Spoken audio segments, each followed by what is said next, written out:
Good afternoon, everybody. Welcome to the Berea Tourism Commission meeting. Today is Wednesday, January 11th, a little bit after 3 o'clock, 2023. Glad to see everybody today. We've had a little break for the holidays, so glad to be back to business. This time I will do a call to order. And we have Christy Napier, Yes. Laura Carpenter, Yes. Becky Brown, Yes. Rick Thomas, Here. and myself is present as well. And at this time, we'll take a look at the agenda, and I'm looking for a motion to approve the agenda. Patrick, I make the motion to approve today's agenda. Thank you, Mr. Thomas. Do I have a second? Second. Thank you. Is there any discussion? All right, do a quick roll call on that. Christy Napier, Yes. Laura Carpenter, Yes. Becky Brown, Yes. Rick Thomas, Yes. and myself is a yes as well. Next on the agenda, we do have approval of minutes from our November 16th, 2022 meeting. And those are in your meeting packets, commissioners. Take just a moment to look through those. And then we're looking for a motion to approve those minutes.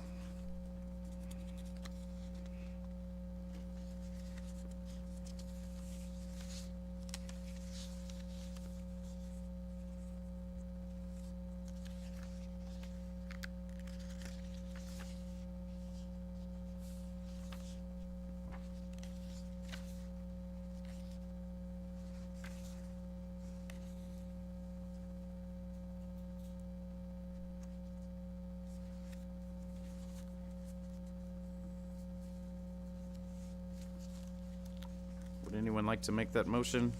I'll make that motion. Thank you, Ms. Carpenter. Do I have a second?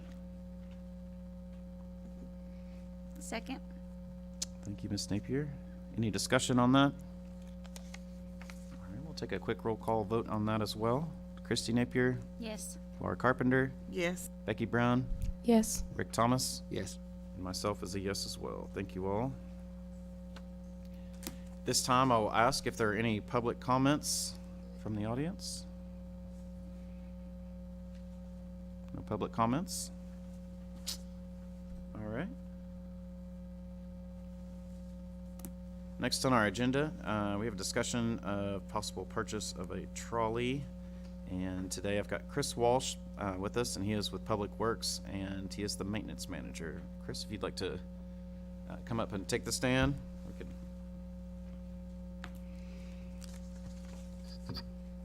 How you all today? Good. Thanks for joining us today. No problem.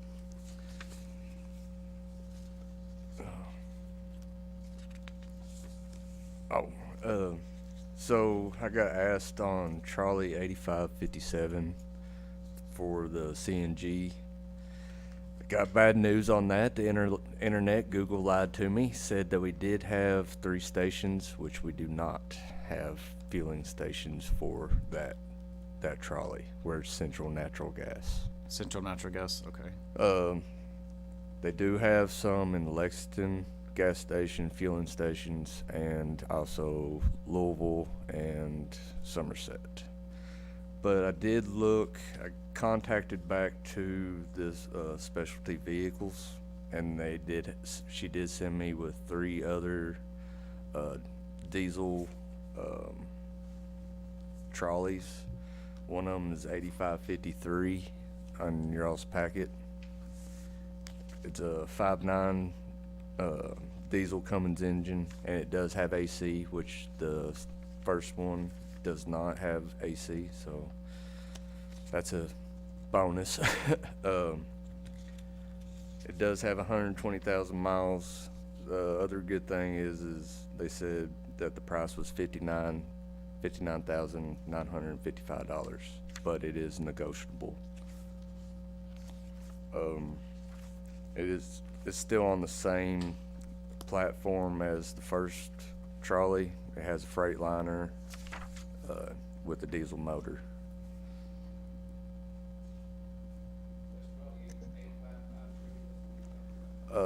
Yeah, 8553. Yes, sir. Did you you say, it's 85,000 or it's 59,000? It's 59,000.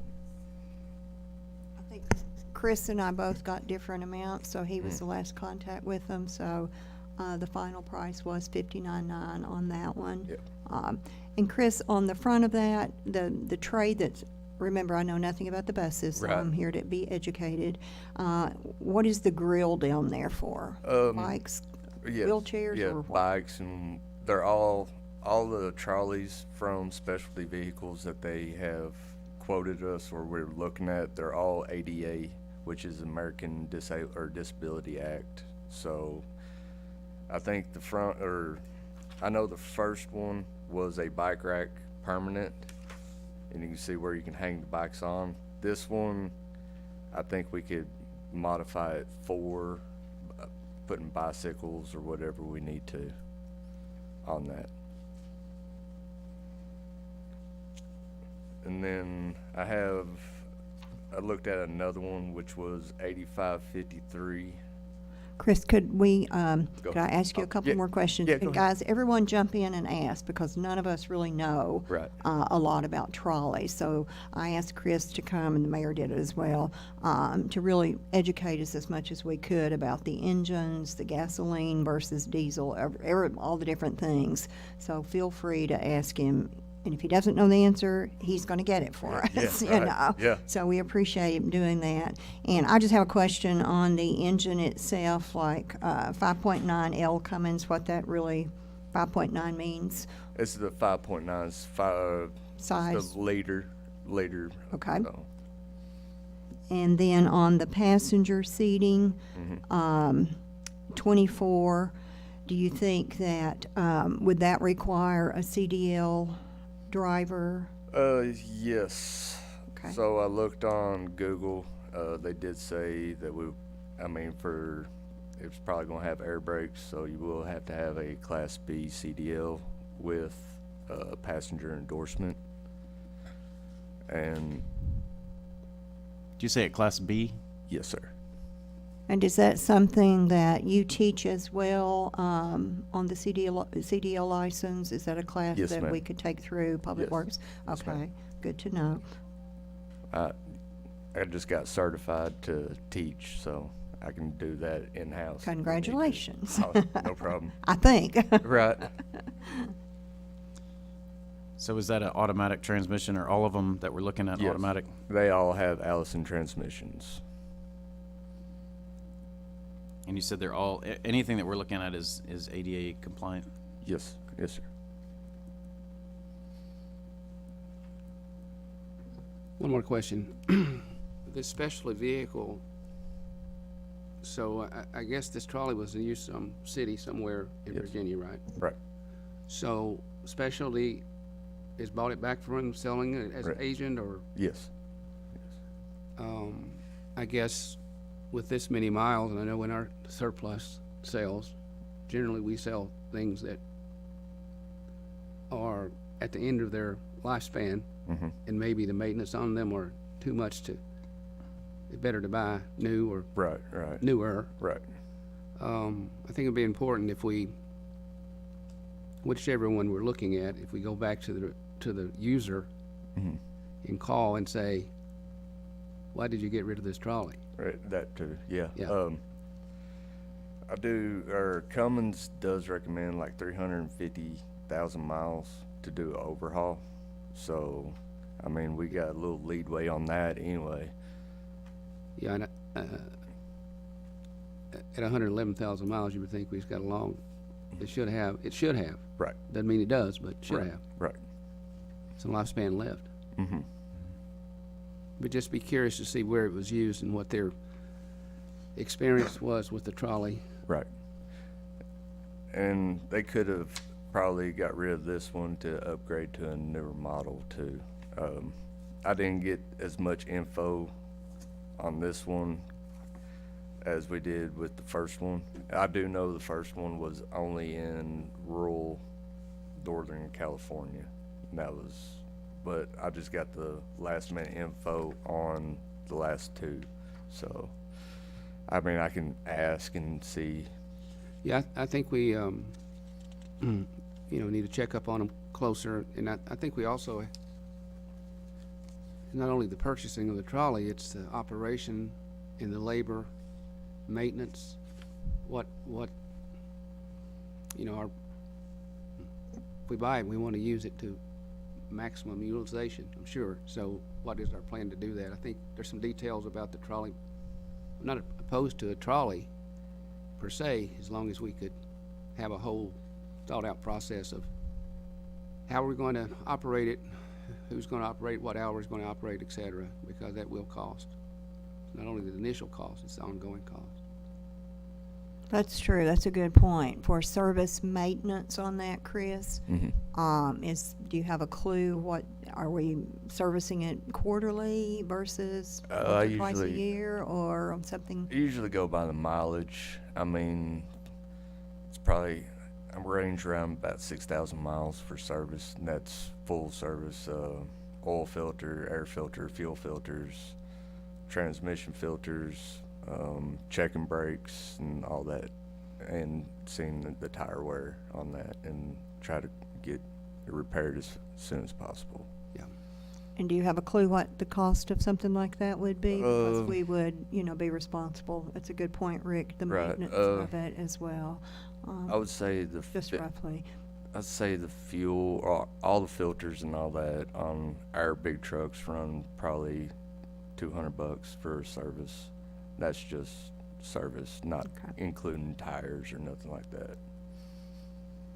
Is there an option to lease like a brand new trolley? Yeah, I'd like to see what the figures are versus on that, leasing a brand new one versus, because I'm like Rick, I'm a little bit afraid of insurance cost and the overhead cost of the maintenance, who does repairs, how far do you have to take them to get them repaired, just to change the oil? actually we do it in-house. You do it here? Yes. Okay. Well, that's Yes, good they to would be know. maintaining it right here with Public Works. Cummins is a pretty common diesel motor. Yes, So sir. I know that is it a V8 or V10? It's a straight inline six. Inline 6, okay. Okay, interesting. Is it astronomical just to lease it? I would have to check the numbers on that. I mean, I can get back to you all with that, check. And that may be the bad idea, but I was just thinking, this to me, anytime you buy a car or vehicle, it's the gift that keeps on giving with a lot of other expenses. Right. And I was thinking, I'd just like to see what the lease option would be.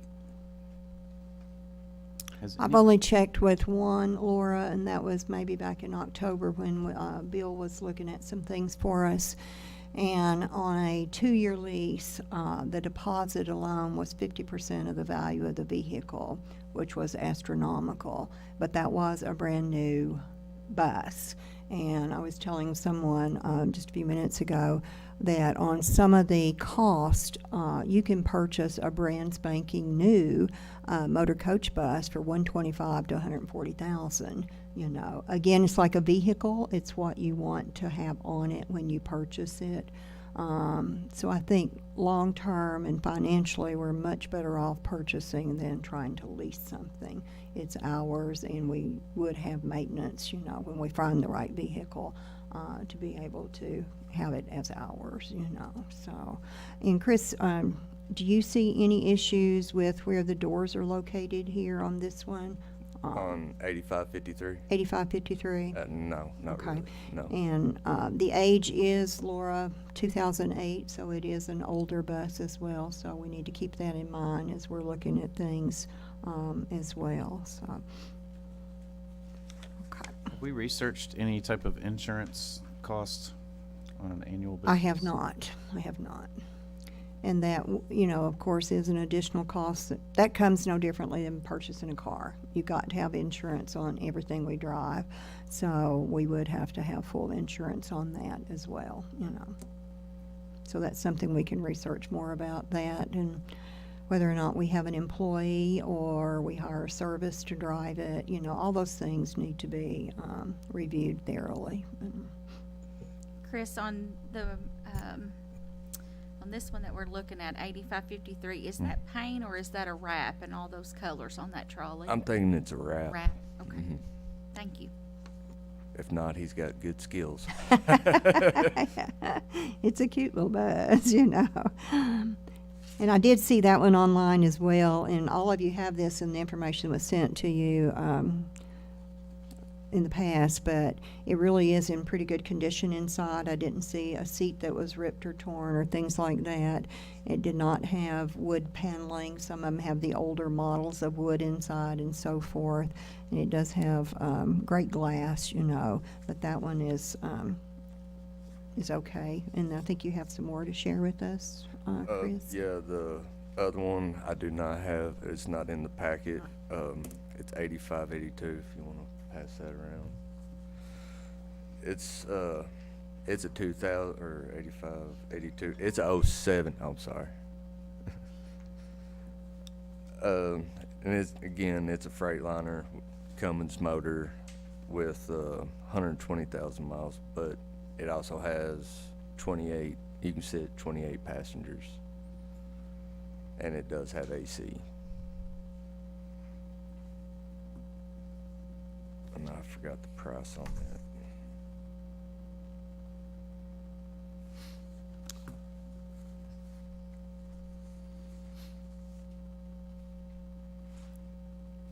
I would think that we would probably want, and I'll ask the other commissioners to comment as well, that we would probably want a trolley with AC.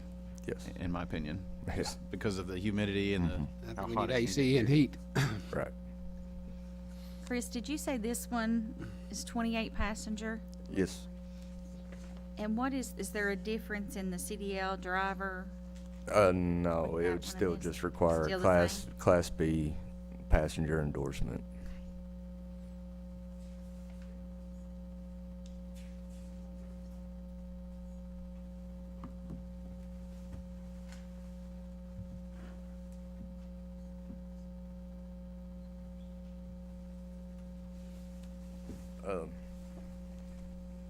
I'm thinking more, or with the Freightliner chassis, it's like a big truck, so that's where you would have to have your CDLs. But I mean, the Class B passenger endorsement's no different than a school bus too, so. And what year is this one? That one is a 07.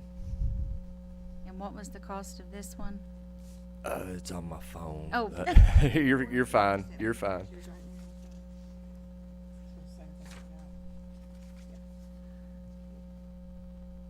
Putting you on the spot, aren't I? Oh, no, you're good.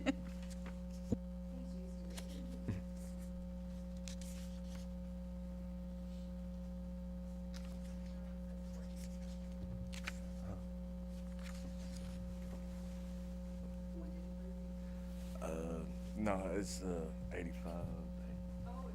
Yeah, 85, 82. You're good. Let's see. 85, 82. It's 71.5. But I would think, like they said earlier, all the prices are negotiable. So that's pretty good in my thoughts right off the bat.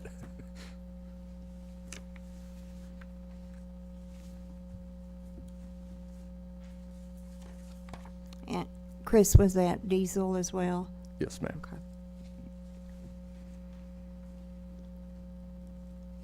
It has I think it didn't go into what liter Cummins motor, it just had Cummins motor, so.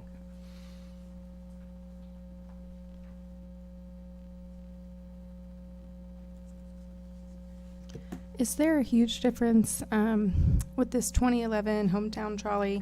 The engine, it says it's the 6.7 ISP Cummins diesel versus the blue trolley we were just looking at that has the 5.9. Is there a big difference Not there? really. Okay. It's just the newer version of Okay. the 5.9.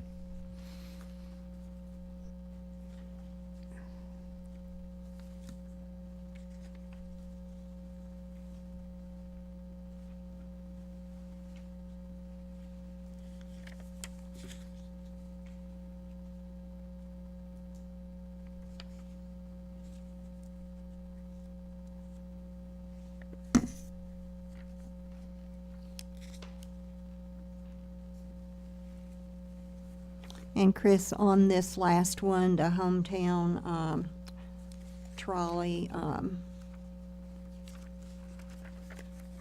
the comments below there where the owner has posted, the trolley is retired from transit use, discontinued, rear engine, all of this. Is that problems when you start looking at older engines and all? It's probably, I mean, once I get it, I can throw some tests at it and, you know, might need an overhaul, that type of deal, see what kind of leaks or what's going on with it.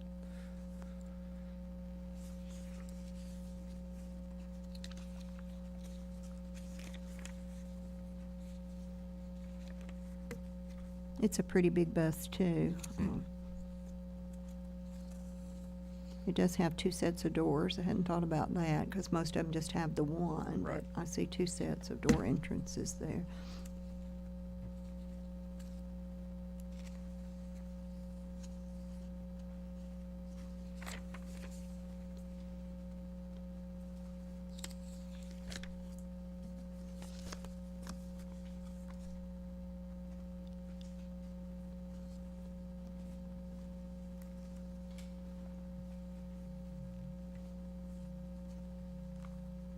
Does anyone else have any questions for Chris?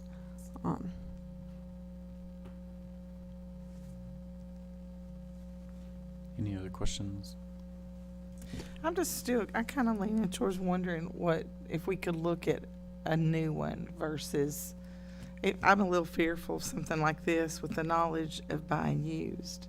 When he says the word overhaul, that just really, I mean, this is something that's kind of important to our community. I think it's going to be a good service for our community. It's something that's going to be used and seen a lot. And I'd just like to, I'm not saying want to necessarily, but I sure would like to maybe look at a new one, the new options too. Based on your experience, do you have just a generic idea what it would cost to overhaul a motor like this? Not really, not with the prices now. I know everything's changed in the last even 6 months. Right. So. If you So, think about parts, can you get, I can't even get a part for a washing machine right now, we're in Right. part trouble.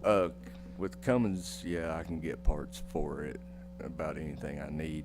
Now when it gets down to like machining the head or something like that, we're talking a little bit of money, but general overhauls probably just injectors plus, make sure the push rods are in time and stuff like that, make sure, compression test and stuff like that.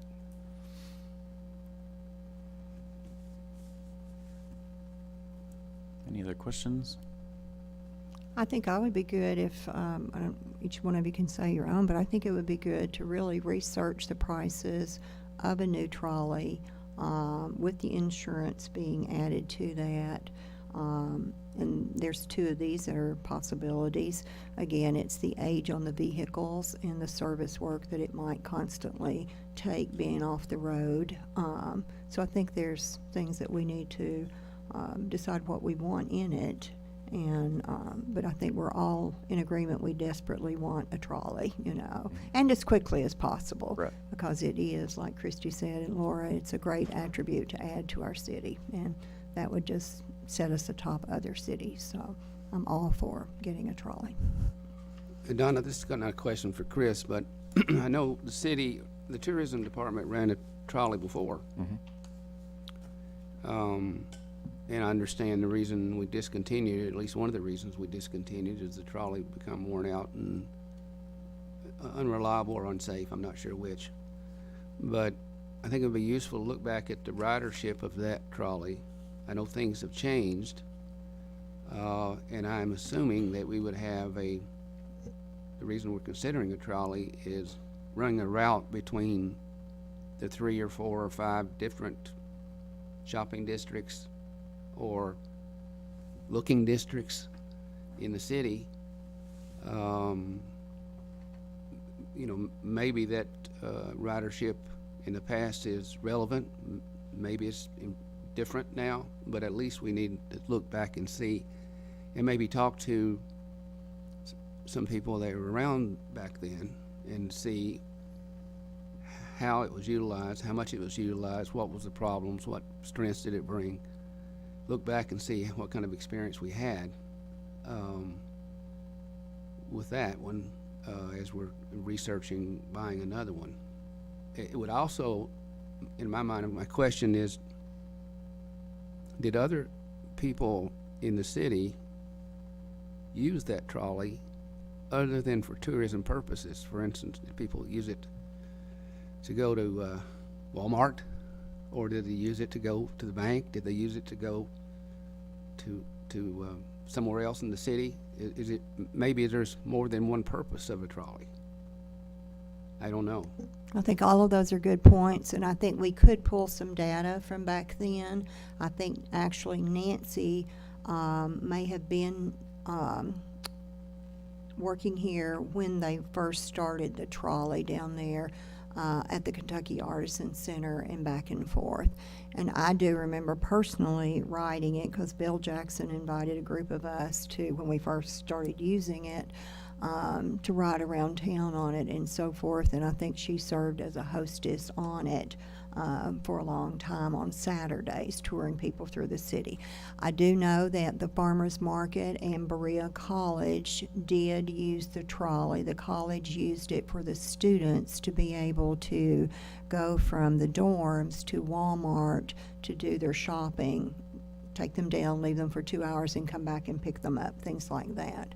So it was a good service to offer them, and I know that in speaking with Farmers Market in the past, that they too, the trolley would pick up the students that wanted to come on Saturday mornings to the Farmers Market to shop, and they would pick them up at campus and bring them down and so forth. So I wonder if they shared any of the cost. that I don't know. That's before my time. Well, that would be interesting, you know, if the Artisan Center and Berea College and Farmers Market and Tourism and Good point. the Chamber, I don't know, other organizations in town would, city of Berea, would be willing to say, you know, would be willing to chip in if we could all use it. If it was that type of, you know, depending on how we decide to use it. I can't imagine anybody not wanting to do that. I think it's just a great piece to add to our city, and people should see and realize what a need it would be and what an added value it would be to our city. Yeah, when I see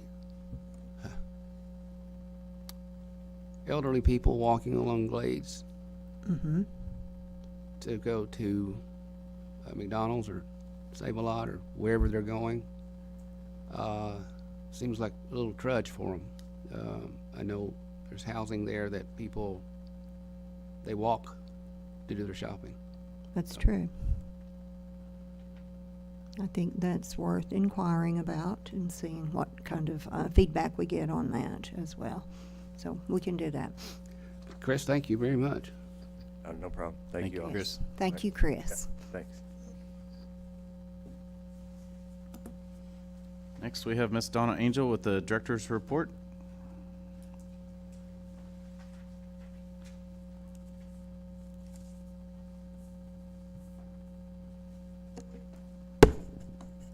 Sorry. Thank you.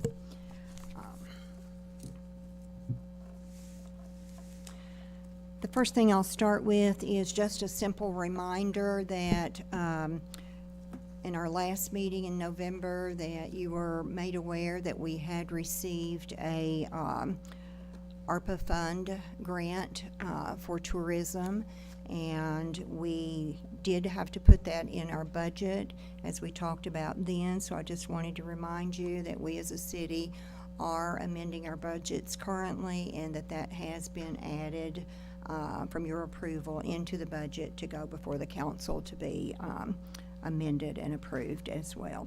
So that's just a reminder there. Just to bring you up, since we didn't have a December meeting, our Small Business Saturday and Shop Small Saturday was always, as always, a great event for us. But it was really sad that the last two big days that every merchant in town counts on, the storm, the flash freeze hit and crushed business for those 2 days. The week started off fairly good for most of the merchants, but with that, it really did put them in a slump to meet their goals and their sales for that weekend, Friday, Saturday, and Sundays as well. So we are trying to offset that. Danny and our Right Place Media are trying to put quickly into place some marketing, massive paid ads to help the Valentine's event coming up next month to help promote and bring back some of the business that the merchants did lose during that time. So we hope that will help greatly. Our Mayor's Merry Mingling event, that was very nice and a huge success again. I think we averaged 125 the first time we did that, and then last year we rolled out, I think Liz and everyone stopped counting, around 300. We had lots of children, 50% more children this year than we did last year. And we did have a lot of people from across the state that was in town visiting that weekend from Thanksgiving. So we had a lot of family people that came with others, and the campfire that went on that night, we didn't think we were ever going to put the fires out because they didn't want to leave. So we did have a really lovely event there, and I think we ran out of cocoa, cookies, and everything within the first 40 minutes of the evening, but it was really, really nice, and we appreciate everybody that came out to support that, and we hope you had as much fun as we did as well. The citywide light up for Christmas was a huge success as well. We really want to thank all the business people in our city, all the artists, the craft makers, the stores, any type of business. We have found in the last 2 years that this town is very, very supportive of the different events that we want to do as a community thing. And when we ask or send out an email to join us in lighting up the city or a special display or what a theme might be, we, along with the chamber, does the same thing, but people just jump on board with that, and that makes you really feel very proud of our city that everybody wants to be a part of that. So we're just glad that the candy cane theme came off so well, and we still see some candy canes hanging around town. So that's not to mention any names, Becky Brown. It looks cute as it can be, but we've had a great turnout and a good response from that. So we know we're up against a lot of hype for next year to see what our theme might be for next year as well on that. So we're excited about that, and we want to thank all of our businesses in town for participating in that as well. We continue to get great articles written about us that are not paid by us.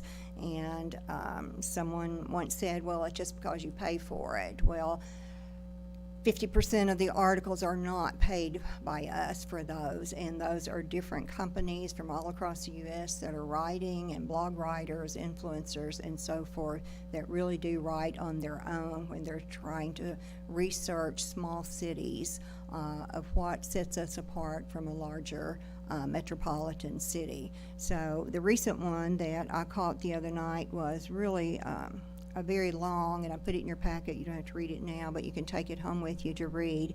But it was about 14 reasons to visit Berea. And I'd just like to remind everybody that these are so publicly known. These aren't hidden treasures.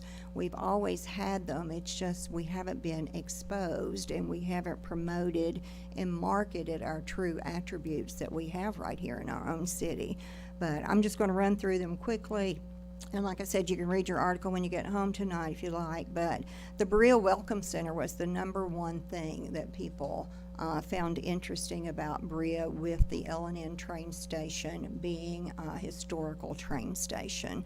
So that kind of leads us, as we went into discussions of our L&N Day that we put on every year for many, many years, that just backs up the support that people still have a great interest in trains, and we're just very pleased to have that as #1. Indian Fork Mountain Trail, family-friendly biking. That's another piece that we want to continue to do more on. I'm currently working with a group out of Minnesota that is trying to take us in another venue of biking in Berea, and we are a perfect fit for what their model is. But biking across the U.S. is really becoming a big thing. And we all know from the cost of bikes that it is a big thing. So I think I'll be really excited to get their final survey back for us and what their recommendation might be for trying to market ourselves as a destination point for bikers across the U.S. So that would be really amazing there. Extraordinary shopping, Madison County Waterways, historic Boone Tavern Hotel and Restaurant, public art that we have, and I'll stop on that for a second because we've all been talking about how it is time for us to create a new art sculpture piece for our city. That too, as we attend these tourism meetings, Mr. West brought it up one time, we need that one critical mass piece that people talk about, that one thing, because I find myself now saying about a city, what is that main one piece that brings people there? You know, we're not the distilleries or the breweries that most cities ride on. So it's proven time after time that we still remain number one for arts and crafts in Kentucky. So I think it is time for us to put our thinking caps on and meet with some folks that we can start coming up with an idea of something that would be a real attention getter here in our Berea city. In our ARPA funds, that was one of the things that we could do was more research work or analysis on what would be that one thing that our community would want to see and be involved in here in Berea. So that's on my to-do list, and I now place it on each of your to-do lists so that we can start on that piece of that. Festivals and more festivals. I think we are continuing to be known for great festivals, so that's something we want to continue to bring into our city as well. Someone has approached me recently about doing a kayak festival, so I think that is a popular thing that I saw in the Kentucky Visitor's Guide and different magazines that is hitting the trails out there is more kayak festivals. So it's something unique and different and draws a new generational gap to us, and just a fun thing for the summer, I think, to do. So that's on our bucket list to figure out what and how we might pull something like that off. Jamming on the Porch was number 9, Berea Farmers Market number 10. Our farmers market continues to grow and to bring in more and more vendors and more people, so we're very pleased with what they're doing at the pavilion. Get hands-on with art would take us back to Liz Todd's programs that she is doing for Learn Shops with us, and that is already proven to be a great piece added to our community throughout other vendors, other business owners. Liz has done a wonderful job showing and telling what each business can create on their own through a different venue of teaching classes. So it's not just about Berea Tourism teaching a class, but it's about other ways for our merchants to be able to do a different piece of business to help offset their income as well. So that's getting bigger and bigger in Berea. The 10th largest yard sale in the country. We'll contribute that to Mr. Randy Coffey, organizer for that event. A host of eateries. We continue to have unique shops and stores or restaurants that the riders like to see. And Native Bagel is quite unique. We have our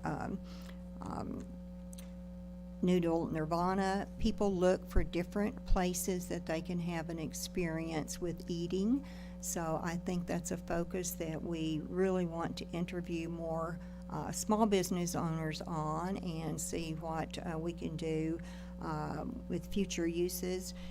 We do have coming in on the business development side, In January, we're going to be working with SOAR, and we're going to be talking about different ways that we can help our local artists and small business owners in different ways, whether it's pivoting their business or creating something totally new that's competitive or compatible to what they're already doing.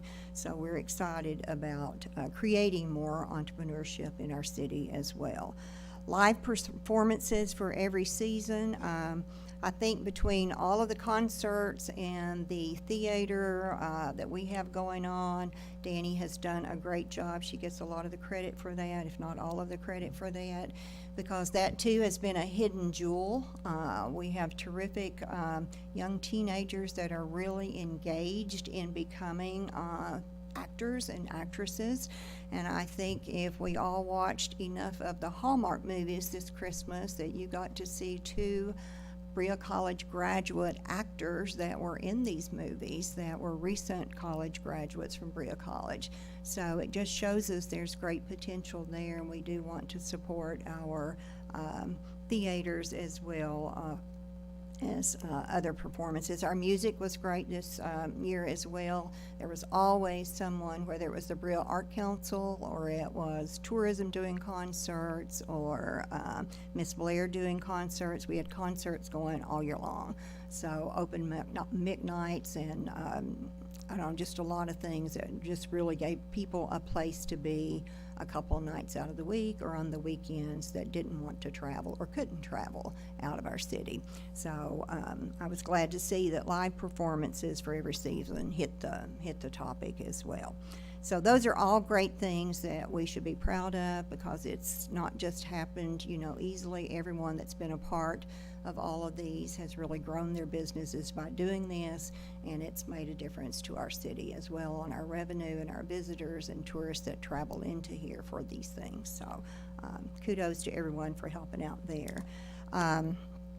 Moving along, the farmers market.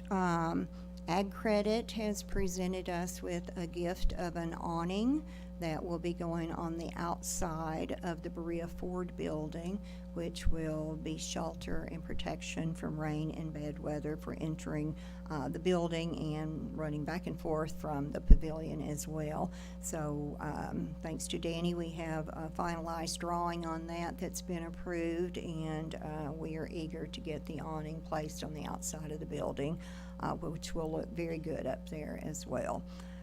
The electronic sign for the pavilion, Mr. Nolan came and presented to us in October the different digital signs that we have and so forth. And with our existing sign ordinance, we have a 12 square foot minimum for an electronic reading board.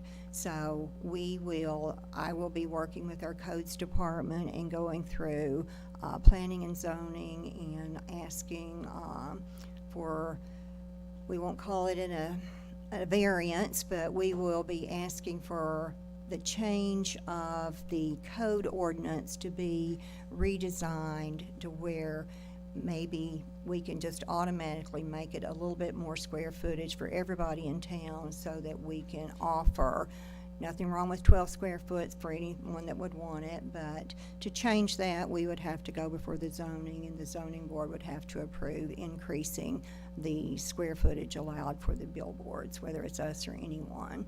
So I think it would be a good opportunity for us just to make that move and help other businesses in town to be able to apply for a bigger digital sign as well. So I'll keep you posted on when we will appear before that and how that will go. The toll building, the architect plans are back, and we haven't reviewed those just yet, but they are back, and I have them on my desk, so we're excited about reviewing those and getting Mr. Worley to work with us on writing the request for the bid on that. So I'm pleased to hear that. Tourism will be working with Berea Community School. I think our finalized dates are June 9th and 10th. And this is going to be an international student art fair, I think is the final name that we're coming up with. But this would involve, it's really a great opportunity in showcasing Berea but it is engaging the students of Berea Community School along with many other county schools that will be partaking in this for a 2-day art fair here in Berea. This is something that's normally done at Rupp Arena each year, and Dr. Ron Chi had appealed to the board in different areas to move it from Central Bank Rupp Arena to Berea, Kentucky. So this is our first time to help the school highlight themselves and our city. They anticipate over 200 teachers that will come that weekend to work with the students as well. The students will start art projects 3 months prior to the show, and they will be displaying their work on the grounds at the different locations that we'll set up for them and help them to market and advertise that. But Rick was on the committee that he and I can't remember, Patrick, about a year ago when the graduating seniors came to present to us what issue did we have, or what did we as tourism need from the school that they could create a project with. So one of the things that Patrick Rick came up with was that we really want to work on some type of program that we could create successorship in our artists and craft makers in our city. So with that, the students graduated right before that was presented to us. So thanks to Miss Sherry Schlomer that she took it back to this year's students, and they participated and did our survey and our notes and carried on from that, and they're the ones that came up with this idea of doing the International Student Art Fair, which I think is fabulous. So I know Fayette County will be involved, EKU is going to have a part in it, University of Kentucky will have a part in it, and possibly Berea College as well. We haven't heard back yet. But it's a great opportunity to pull Rockcastle and all other cities in as well to highlight their students. It will not be like 100 graduate students. It will be the art and craft maker majors that are going on, and each school will have a guideline that they'll select, maybe 10 students, just saying 10, that will participate in this festival. So I think it's a great opportunity for those that are really serious in staying in the artist trade for them to participate in.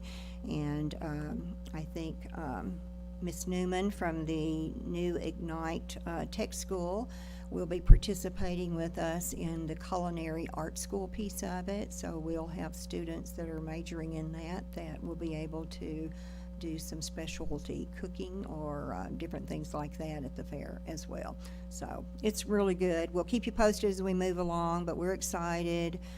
The City of Berea will participate, of course, and we'll do all that we can, but Berea Tourism, we will also do all that we can to support this, and we may ask each of you to step out and help as well in different ways for that weekend. It has been trimmed down to 2 days, Friday and Saturday, not the full 3 days that we had anticipated in the beginning, but I think that's quite enough to showcase the students from all over Kentucky. Valentine's Day marketing promotion, paid ads, we talked a little bit about that. We do hope that will help bring more business in to make up for some of the loss that we went through the freeze phase of all of that for the Christmas weekend. We just need to do what we can do and partner up with each other as much as we can on that. Our music concerts, last year we ran those. Tourism did from July through September. And the biggest hurdle that I think we went through was August was an extremely hot month. And we conducted these at the new pavilion, which was great. And people really seemed to relax and bring their chairs and enjoy that as much.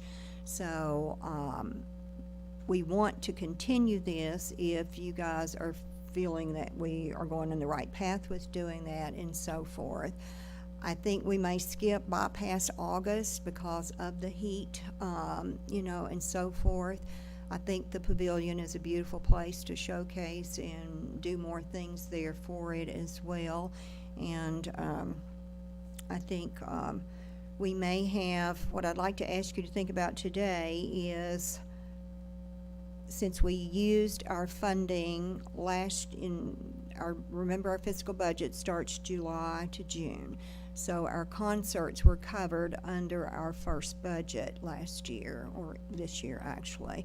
But we do have about $4,000 left in our reimbursable marketing account, and I wanted to see how you would feel about using that to maybe do some of the July and September concerts again with, or what your feedback might be on how you felt the concerts work, and if you want to continue to do that. Comments?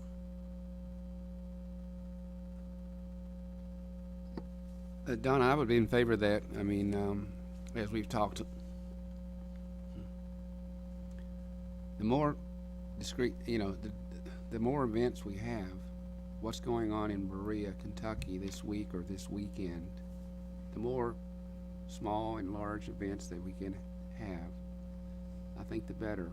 And I think it goes back years ago to the strategic plan where that you get the ball started and it grows and grows until you get a critical mass, and then other people want to become involved. There's little small events that you guys are planning. They may seem small, but they create everybody's not interested in everything, but they create an energy in the community. And I think music, Levitt Amp has proven, and the concerts this year have proven that people are looking for things to do, places to go, and I think we can provide that. So I would be in favor of that. Thank you. We had one group, I don't recall the music group that traveled. Some of their members, their local person was right here from Berea, the singer. But their group traveled from Nashville on that day up here, and they brought, their family members with them to come and hear their group play here in Berea. So you are right, it brings out of state into our state and those people didn't know anything about a pavilion. They didn't know really anything about the group that I spoke with, anything about Berea. So it was an open door to talk about us, share our story, So I think it was money well spent. I have no objections against it. But I'm also in favor of the concerts. I think they're a great community event. Like you said, it brings people in from out of town, out of state, but it's also something that our local people can enjoy too. And it's one of the number one questions I get in my store is, hey, is there any live music going on tonight or this weekend? So I do think that's something that everyone enjoys. So I'm definitely in favor. very good. That goes right back to what the article wrote about live performances in Berea with all the listings of that. That just is showing that we are getting noticed for bits and pieces of everything that highlights why someone would want a fun night out somewhere else other than at home or whatever. So I agree.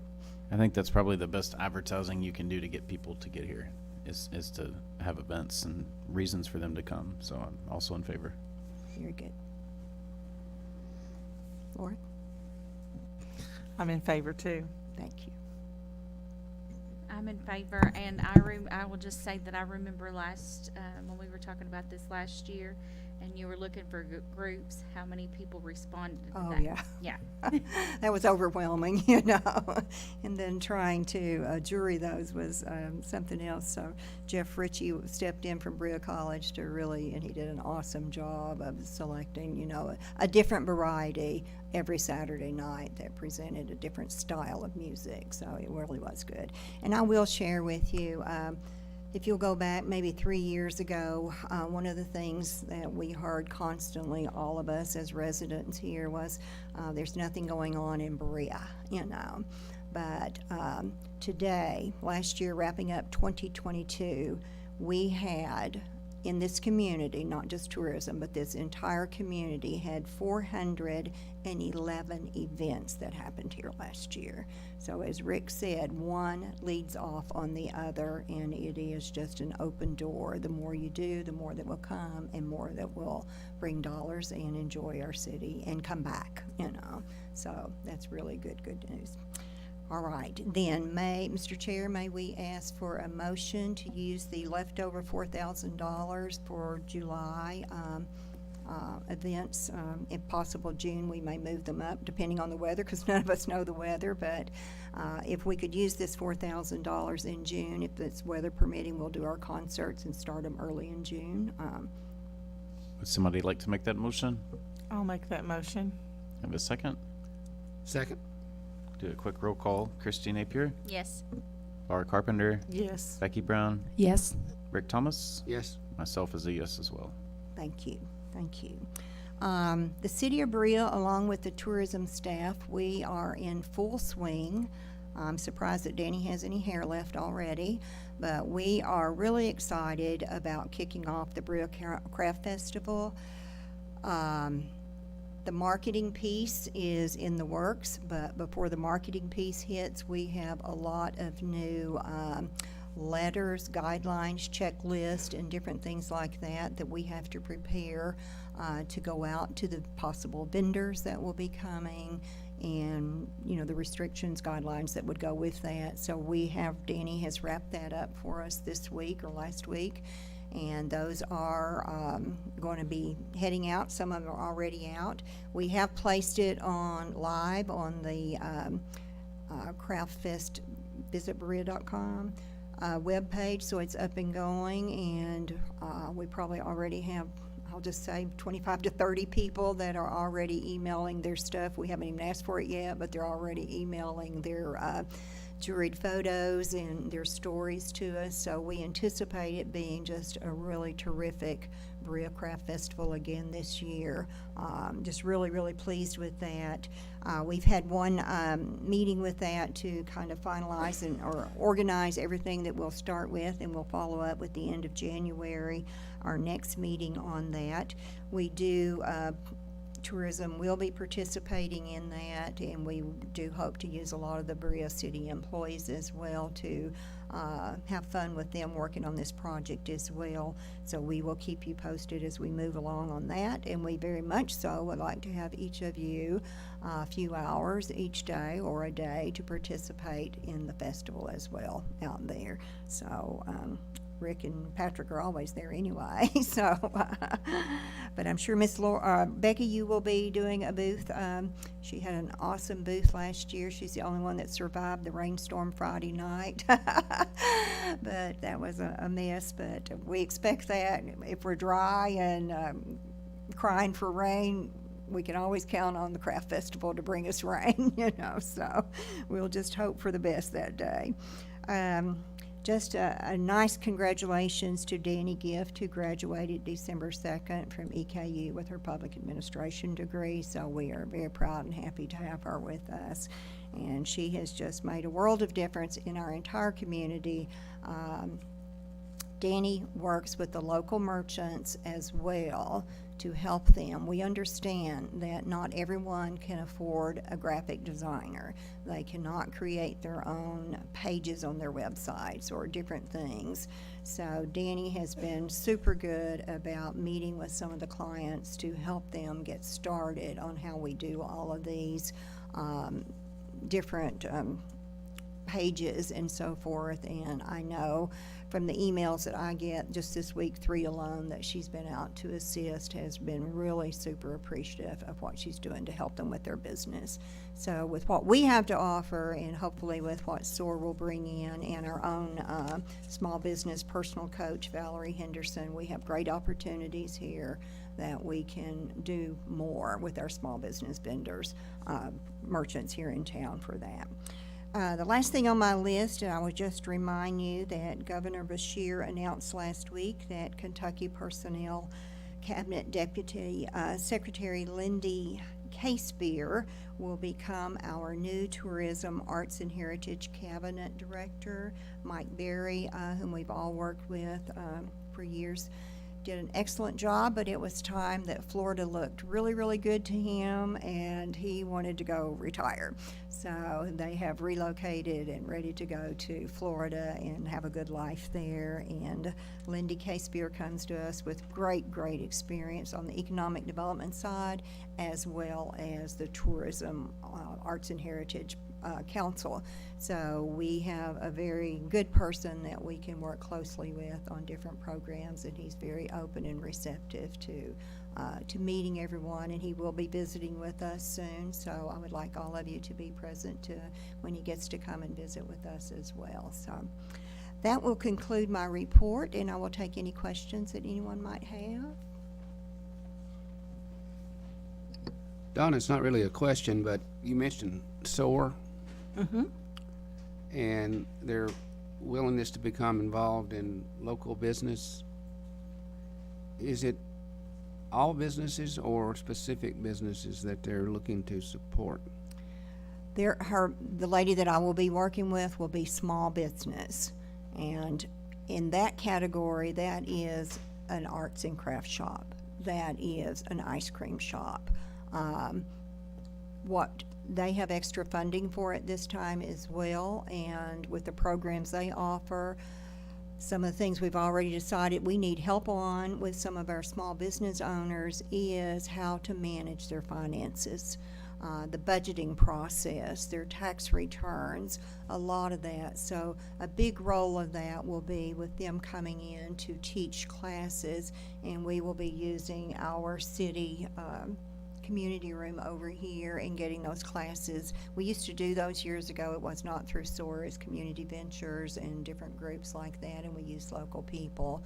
But I think the one thing that I find, and Christy being in the banking world, I'm sure sees it as well, is we always think we have enough business finances to carry our business for a really long time when we don't. So I think the budget planning and how you manage your funds that you do have to operate your business on is really a critical piece that we as a city can play a larger role in, trying to help them with that as well. But no, the art and crafts makers, we find that's the biggest percentage of people that want help, you know. They're great in their talent and their skill of art and creative making, but they do not have the skill to always run their business or manage their business as it should. And a second piece that we want to focus on is absolutely creating more small business entrepreneurship in our city. You know, that is just something we saw a year and a half back that was really a profitable thing and a very good good emotional thing for our town to see that coming in. So I think we need to do more training on that and help more people that way as well. Well, I think SOAR primary source of funds is federal funds. Is that true? Well, we're not going to be, what they're going to do for us is more of the teaching, and that is no charge to us. Yeah, I or understand anything that, but like I think that, SOAR, but I think SOAR has a lot of SOAR money. is federal, yes, I think they have a lot of money, and one of the things that we've talked about, I do think, they're well funded, yes. yeah, I think one of the things that we've talked about in the past is mentorships or apprenticeships. And I don't know if they have any interest in doing that, but it would probably be worth a question. I think that's great. Someone come to see me yesterday about, they really are trying to work with a local college on creating more internships for their local small business owners and so forth. And that starts with someone being a mentor and being willing to train and take in an intern for that period. And hopefully that leads to long-term succession planning to where that business owner decides they do want to retire, then a business isn't just up and sold or shut down. They actually have someone that would be trained to carry on. And that's another part of Berea Community Schools piece that they want to participate in as well, you know, with the small business entrepreneurs. So some of those seniors that we were already seeing going into place with the Ignite School over here and those are going into some of our local factories and are already in there working, you know, part-time as interns. But our small business owners, they need help too. You know, if it's 3 hours, 2 days a week, that's something that assists them and grows an interest in growing our arts and crafts. And just one more question, the International Student Arts Fair, Yes, where's that gonna be held? all over town. Okay, We've pretty much trimmed it down to where it will be between Old Town, the cabin lawn there, and Chestnut Street. We want to keep it as much walkable distance as possible, and we may, if we don't have our trolley by then we may have to rent the school if they don't have a small bus. I don't know that piece yet, but we do want to make it where someone could possibly have a classroom set up in here, depending on what they're teaching. Creative writing, for example, will be a class that you need tables and chairs for. And then having all of the expo items that they're going to be exhibiting all over town as well should be fairly covered. Again, it's June, and we know what happens in June, so we have to have availability space next door to where they might be under a tent if they needed to move indoors. But primarily, you know, we'll start with the pavilion and work our way down. If we need this building, we will. If we need City Hall, Old Town, Berea College, hopefully a couple of their rooms that aren't being used that would house a lot, we'll do that as well. But Memorial Park, Russell Acton Folk Center will be using that, the Senior Center. So we have lots of space that will spread people out and use them in. all right, So thank you. trying to keep it in as close as we can, you know. Thank you, Miss Angel. At this time, we will have our Berea Tourism staff reporting. We'll start with Miss Danny Gift, our media manager.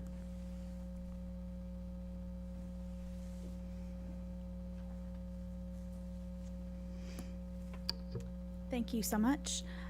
So starting out on the report, as you see every time we meet, our first section up at the top is going to be our monthly numbers for the last 3 months. Now, the one thing I do want to point out on this without going through all of the numbers today is that you are going to see a steep decline in our total reach. And that right there is because we did not have any paid advertising going out in December.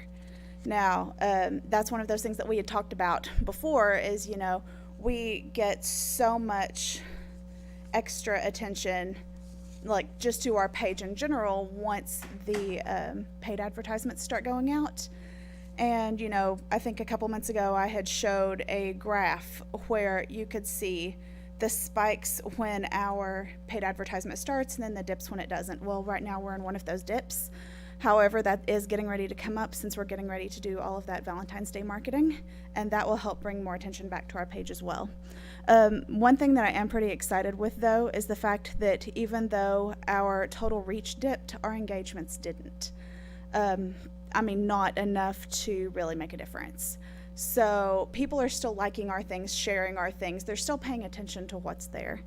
What I do want to talk about, though, is our 2022 year in review. I think it's kind of interesting to see some of these numbers. So starting with our YouTube channel, we had 4,881 views for the year, and that was 151.8 hours of watch time.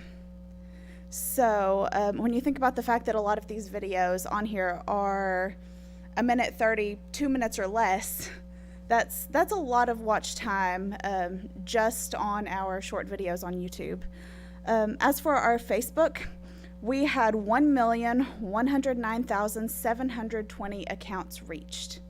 That is individual accounts. Now that does include our paid advertising, but as we've seen in the past, a lot of that does come back to our page where people will start to follow us.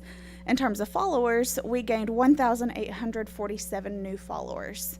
Now, that actually also counts anyone who unsubscribed from our page, so it balances.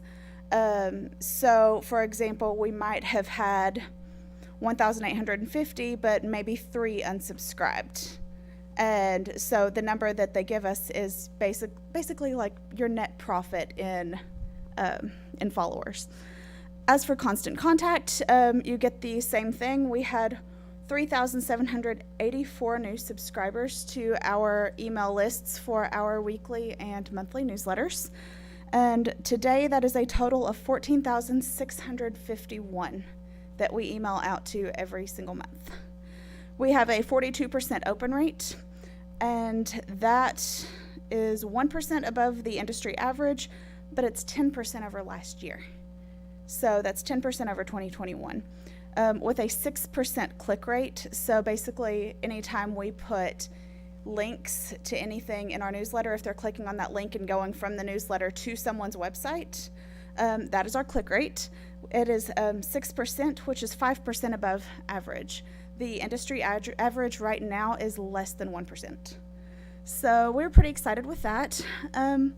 So Donna's talked about a few of these things already, but just to sort of reiterate from the marketing side, we had 4 main marketing themes through November and December. The first being the Candy Cane Christmas, really trying to get people hyped up to decorate and participate. And that was not only through digital, but we also did that with flyers and actually went around to the businesses and talked to them about how, we're excited for them to help take part in something like this. So we were really excited to get that out there and see just how much of a response we got back. The second is the Mayor's Merry Mingling. And kind of a cool number I found on that today. I didn't include it in the report because I actually just got curious and looked it up today.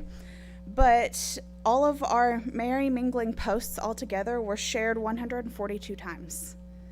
So people were seeing it and interested enough to want to share it with their family and friends. The same goes with our 25 under 25 marketing. That is something that I worked on for a few weeks to try to get a lot of our local businesses involved to show off, more budget-friendly ideas for Christmas. And they would submit different ideas to me, or I'd go out and take pictures for them to put together these posters plus some digital advertisements. And those were shared 86 times.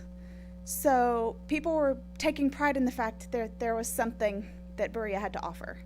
And so that was pretty exciting to see. And then the last was our Christmas shopping and restaurants right up until Christmas. So I really pushed doing a lot of spotlights for the shops. I had the part-timers one day sit down and call every single local restaurant and see who offered gift cards. Are they digital? Do you just come in and buy them? And we put all of that together and put that out as well.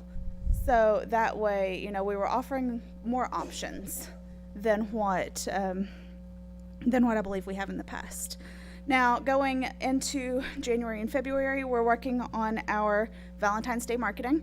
That is going to be paid advertisement plus some supplemental organic advertisement that I'm going to do as well. And I've sort of themed this give a handmade gift from the heart. So that's sort of where we're going with this. I'm working closely with Amanda from RPM to see what we can get out quickly and what's going to make the most impact. And right now it's looking like that is likely going to be on our Facebook. We do have the most followers. We have the most committed followers on Facebook. So that's really the target audience that we're going to try to hit with that. Some projects that I've been working on, I know Donna already touched on this, but the Craft Festival planning. That included reopening the Craft Festival Facebook page. I started an event page for it. That way people can actually put it on their calendars, because once you add an event page, and someone visits that page, it will automatically prompt them to put it on their calendar. So that's kind of a nice feature. I did start the designs for a new logo. It went through several iterations, but I think we finally got it to kind of a cool place. If you haven't seen it yet, I do have a picture of it I can show you when we're done. I created the new application along with the new guideline forms, and I will also be helping Donna with the entertainment booking for that. Aside from that, I've been working on a photo request file. Now, Donna talked about the article highlights and how people will reach out to us and write about us. Well, a lot of times they'll say, we want to write about you, but we don't have any pictures and we're not going to be there. So we actually get that quite often enough to find a more long-term solution for giving them files. So what I've been doing in any spare moments I can find, which are few and far between.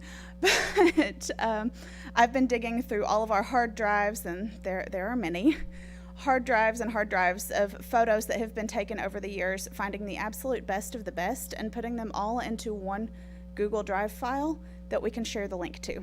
So that way, when people ask us, I'm not, going to have to spend time, or Donna's not going to have to spend time, going through and looking at all of these pictures.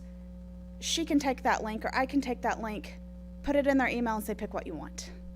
So it's kind of a long process, but it's something that's going to help us a lot. And it's something that we'll continuously add to.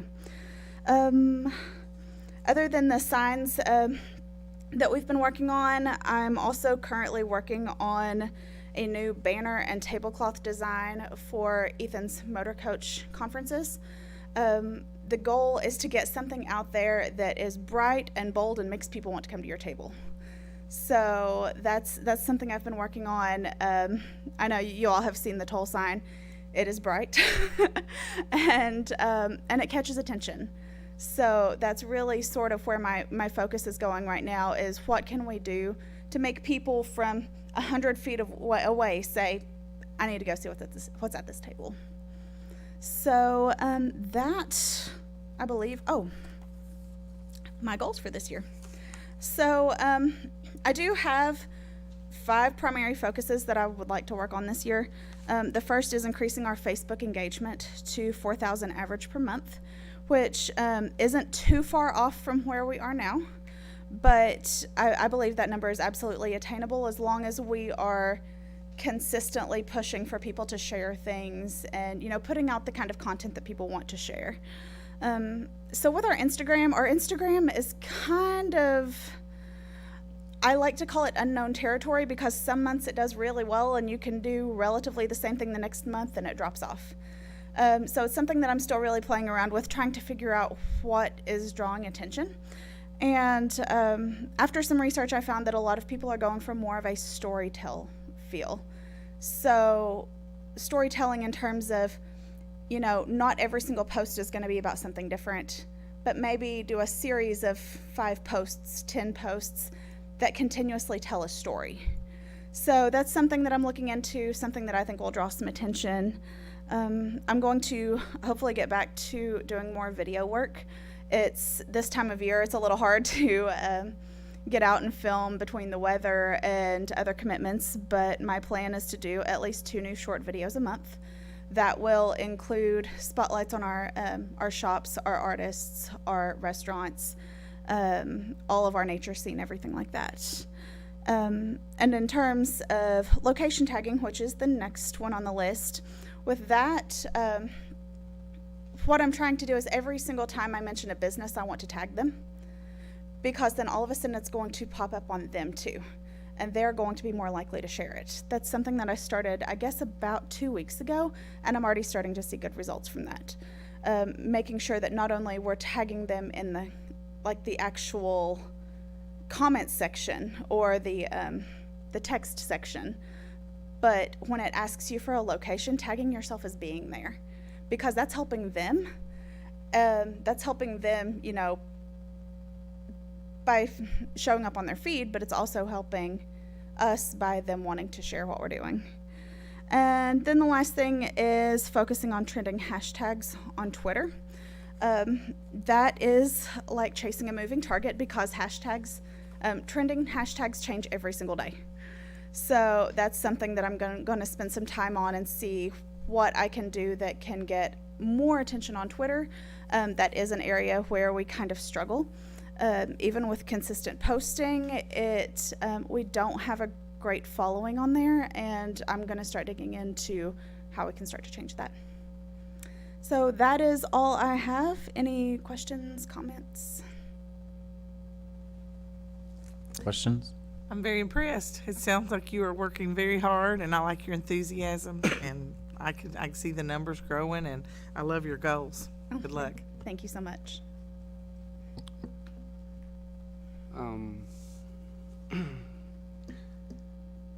As far as the storytelling, I think you're really on something there, because when I travel and I talk about where I'm from, talk about Berea, and talk about the stories of Berea College, arts and crafts, pinnacles, all those stories. People are interested, and I think being here, living here, we take a lot for granted and forget what a special small town we have, and how many special people in this town we have. So I think that's great. And your graph that you presented a couple of meetings ago, and showing that when we spend money on advertising, our contact goes up. I would like to see a graph every month of that, You got it. because I think that's really important to show that when we do tell our story outside of this town, that people are interested and they make contact. Absolutely. So, like Laura says, good job. Keep it up. Thank you. I think that the compiling the Google file is brilliant. I think that's a great idea to share with people whenever they want to promote Berea. That's going to make it really easy, but like you said, you can always add to it as well. So that's very exciting to hear about. And also, I just want to compliment all of our social media. It always looks amazing. I think your design work is beautiful. So thank you, and yeah, keep it up. Thank you. Rick actually touched on what I was going to talk about as well, the storytelling. I mean, that's actually a focus of myself as well for our business. But it is something that has really gained a lot of attention over the past couple of years, and how you tell your story. So I'm glad to see that's a focus. Any other questions or comments for Danny? Thank you. Next, we have Mr. Ethan Sema, our motor coach specialist.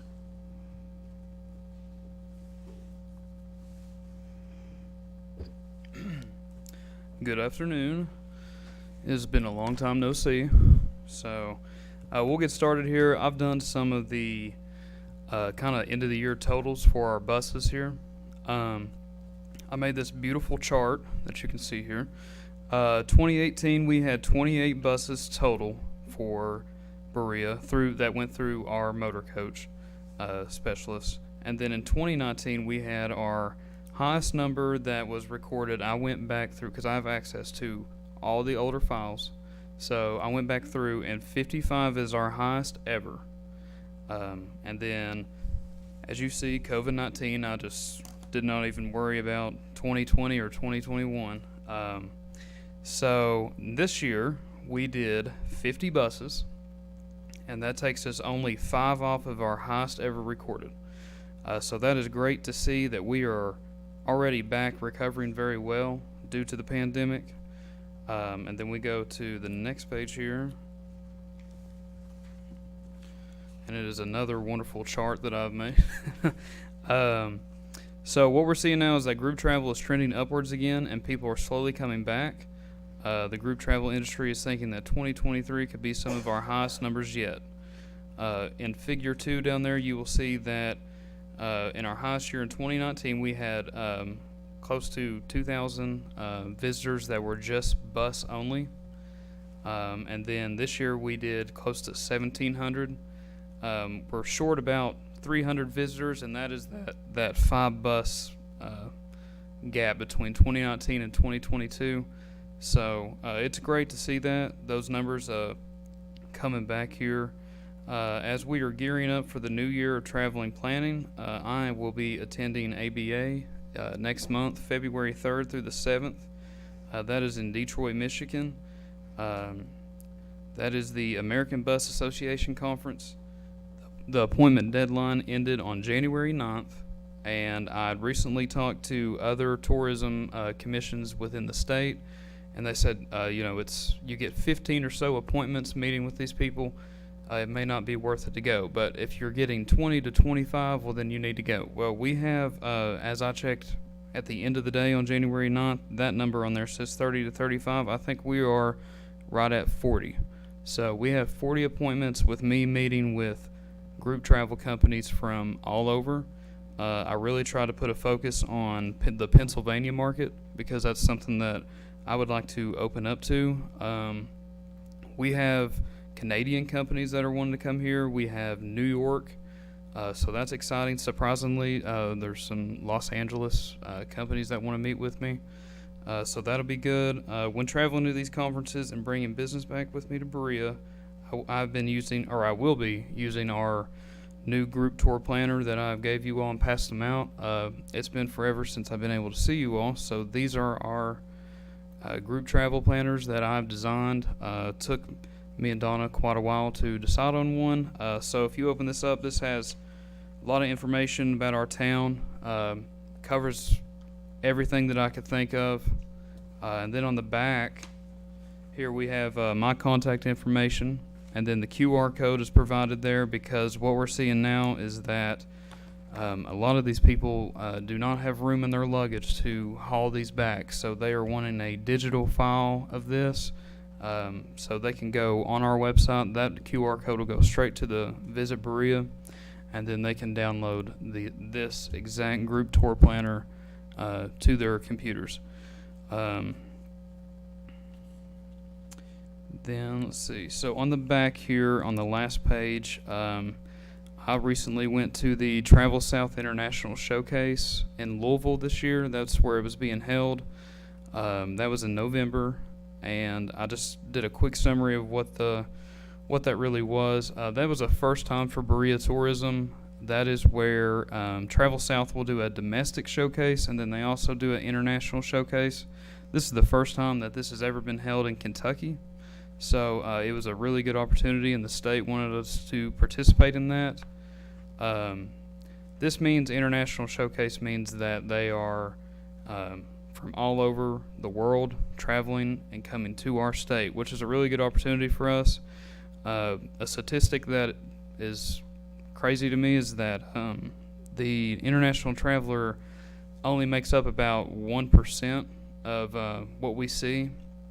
But spending wise, they're about 15% of our spending. So when they're coming here, they are spending the money. They enjoy our local shops, and a lot of them had an opportunity to do a tour that went straight through Berea, and they got to see it for themselves. So that was exciting. I went with Todd Finley, the director of the Artisan Center, and then Alex Gabbard of Boone Tavern. We shared a table where we covered the majority of Berea and talked about the town as a whole. So I wanted to make a comment. That is what I've been doing. I look for next year to be very good. I have about 14 buses already scheduled for next year. And then I'm in the midst of planning others right now. We're doing some really exciting things. We're bringing back artist classes for the bus tours, so they're getting to sign up and do blacksmithing is one that I have that's coming. They're going to all participate in that with Jeff Farmer. Another thing that we're doing next year is a stocking stuffer tour. So everybody on the bus is going to get their own little stocking, and then they're going to travel to 4 or 5 locations and get items that they get to take back home with them. One that we did in December, since I haven't seen you all, in December we did a ornament tour. So at the end of the tour, everybody on the bus, there was 44 on 3 buses. It was all through the same company, and they all received a handmade ornament from Tim and Tiffany Wade at the cabin in Old Town. They loved that experience. One of the buses came on a Saturday, and that provided the opportunity for Santa to get on the bus and talk to the visitors, which they loved. So that was great. I want to make a comment about the trolley, because I was sitting here thinking about this when we were discussing that. I have groups that are reaching out to me that they do not have bus transportation, and I have one right now actually that asked me if we had transportation, and I told him, I said, well, maybe, but I'm not going to get their hopes up. But I think that would be a good idea for me and for the motor coaches, because that would allow for me to go get them at one of our hotels and pick the whole group up, because they're all going to drive in separate cars to Berea. Pick them up at the hotel in the trolley, and then I can be their step-on guide for that, because they're wanting to do a step-on guided tour, but I cannot be in 3 cars at once. So that would be really nice. And then that last option that we had in the packet there had a PA system. So I think that's something that we should look at for having on board for that, because especially for the international travelers that I talked about, they're not coming over here in groups. They are coming on family, couple, individual travel. So it would be nice if there was an option for those travelers to have an option where they can get in a group, get a step on guided tour. You know, they can stay at Boone Tavern or one of the hotels and travel to Old Town or Chestnut Street or College Square. So I just wanted to make that point. I've been thinking about that while we've been sitting here. But yeah, so any questions? Ethan, can you share with us a little bit with the group about what we had talked about, doing our day planning trips around town from other cities coming in to spend the day Yes, with so us? I'm trying to work with some of our other local tourisms that they also receive bus traffic, and that hopefully we could work together to make a full itinerary that comes down through Berea, and then maybe we start sending, buses up their way too of people from here, because a lot of people that are like in the bigger cities like Louisville, for example, some of them may have never been to Berea. So it would be, we're trying to see if it would be, possible to work a bus system that's going back and forth, where we're sending our community to them, and then their community's coming to us. Yeah, we're working on that. Yeah. Great idea on the PA system. I did not even think about that, so that's a good thing Yeah. to add to the list. Anything else? Any questions for Ethan? I do not. I'll get with Public Works as soon as I can. I do want to mention one more thing. For the month of February, I will be looking over our Learn Shops. That will be Jeff Farmer's classes on February 25th and 26th. I'm going to be looking over those for that month. And that's really exciting for me because I get to see what Liz gets to do. So some good cross-training there. As of right now, good news on those is they're out of 24 tickets. 4 classes, 24 tickets. I think 2 remain. So, and they've been out not even 3 or 4 days. 4 days. So, yeah, so that's exciting. We'll be doing that. Ethan, I just want to say the number on the motor coach for 2022 is really, it's nice to see. And I know what the motor coach now means to our community since I've been with the tourism. So thank you. Awesome. Thank you. I do want to say that out of 50 of those buses, 20 of those came in the month of October. We had 18 to 20 in just 1 month. So that is amazing. I've never seen that. And they asked some of the local shops, they said, well, try to do 20 buses. And so there you go. I did 20 buses in 1 month. So any other questions, concerns, comments? I've got one comment. Okay. Of course, ABA is probably the biggest motor coach show of the year, so I'm excited that you're going. We've also got myself going, and then we've got 2 other folks going from Berea. I believe the Artisan Center, Yeah, they're going. and then the Berea College Trace. Oh, okay. So we will be represented very well at ABA this year. So hopefully we can see a huge return on our buses Yes. post-COVID. So very excited. I have a number in mind for next year. I would like to do 120 buses in 1 year. That would mean, that's just 10 a month. So- I'll hold you to that. Okay. We'll come back and we'll see what I said, and then we'll hold me to it. Is that your 2023 goal? That's my 2023 goal, yeah. 120 We like that, buses, and you've got yeah. a lot of witnesses here that heard you say Yeah. 120. Yeah. I just wanted Maybe I should have 100. kept that to myself. I don't know. Maybe I should have said Cool. it. There was one thing I was going to mention. It was something that we were talking about. Ethan, you will be shared the other conferences that you will be attending in February as well. He Yes. has a full schedule, so. Yeah, there's one in February, and then there's one coming up in March, and that is in Cincinnati. So there was something I was going to say about the Travel South and Heartland, is that right? Yeah, Heartland's in Cincinnati, and then we're currently working on trying to get to the one in Huntsville. in Alabama. Charles South, yeah. Yeah, we're trying to get to that one right now. There was something that we were talking about that I was going to mention. Can I ask you a question while you're thinking? Yes. Just out of curiosity, how large was the group that did not have transportation? That group, they are still coming. That group is 18, and that is a business trip that they're wanting to come down here and take. That's actually who's doing Jeff Farmer's blacksmithing class. So they're going to Okay. they have a 4-hour window, and they're going to do 2 hours for 9 of them with Jeff, while the other are shopping and doing their own thing, and then they're going to switch. And that's another thing is that we're seeing that groups are wanting free time to do their own thing. They really enjoy that. They do not like being told what to do. So they just want to explore on their own. So, and I understand that because if I go somewhere I do not know, I want to figure it out on my own. So, but yeah, 18. What do you feel like is like the average? I know you don't know off the top of your head, but average number in a tour group.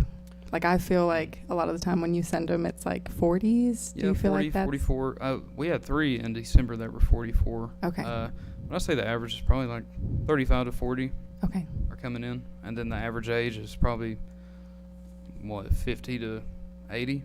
So I'd say mid-60, yeah. yeah. The motor coach holds 52 passengers, typically. Pre-COVID, we saw full buses coming in a lot. They would sell out the tours. Post-COVID, or during COVID, I should say, you would see a lot of buses from 25 to 30. But in recent times, we're seeing the buses start to fill up. So typically, I know when they book at Boone Tavern, they plan on a full coach. And we're starting to get closer back to those full coach numbers, so it's pretty promising. Because there was some concern for a long time that, is it ever gonna get back to normal? So we're seeing it. We're definitely seeing it. Yeah. People are wanting to get back out. I think one of the things that Ethan and I see a lot on requests from us is a lot more churches want to participate in tours, groups. I mean, I get at least 5 a day. I don't know how many you get, but we talk about that's another avenue for us to do more local or surrounding counties that we can use the trolley for as well for a day trip here. There's good money in that, and it's normally they carpool, like you say, Ethan. So if you can make arrangements for a pickup at a local church and you're picking up 50 people easily, because spouses, retired people, surplus income coming in, Yeah, like retirement homes would be another. yes, Yeah. it's really They'd a love to piece come that down. we've never pursued, so we're excited about trying to put that together as well. So we're trying to really take advantage of the motor coaches and the tour piece for our city all the way around us in 5 or 6 surrounding counties that we can work with on that. Anything else? Great job. Thank you for all you do. Thank you, Ethan. Thank you all. Next up, we have Nancy Conley, our operations manager, with her report.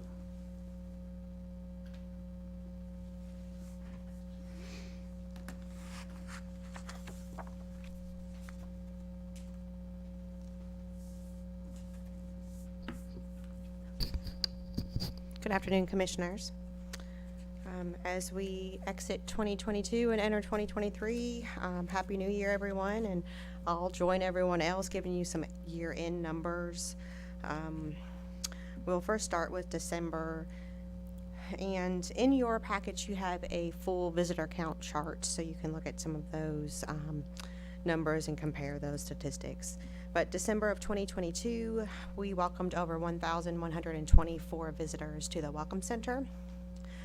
Those were in-person visitors. We also offer grab-and-go bags, which was a touchless option we started during the COVID pandemic.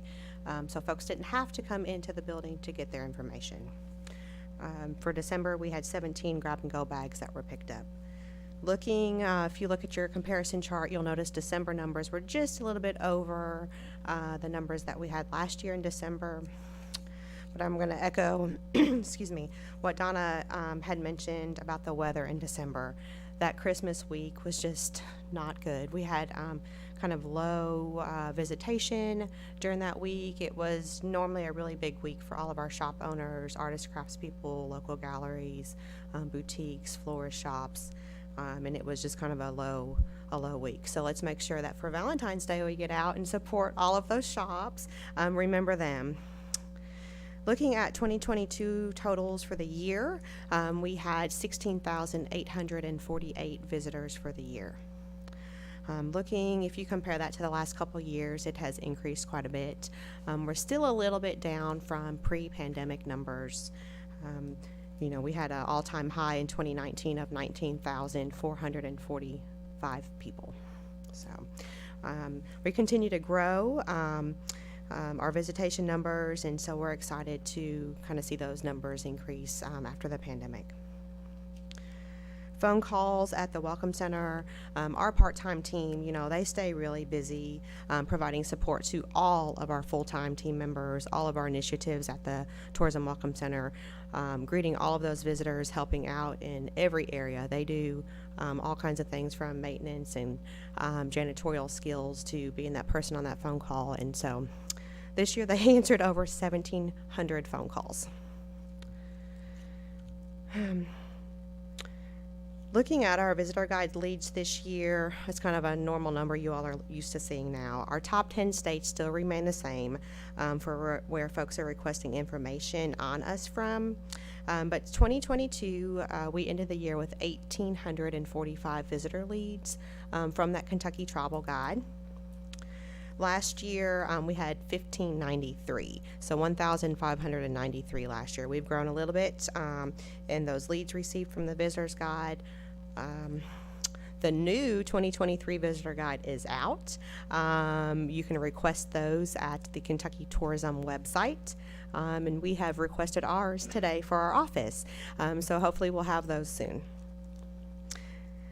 So looking at those top 10 states, Kentucky, like I said, those top 10 have remained the same top 10. They've just reordered. So the top 5 I'll read to you: Kentucky, Ohio, Illinois, Michigan, and Texas.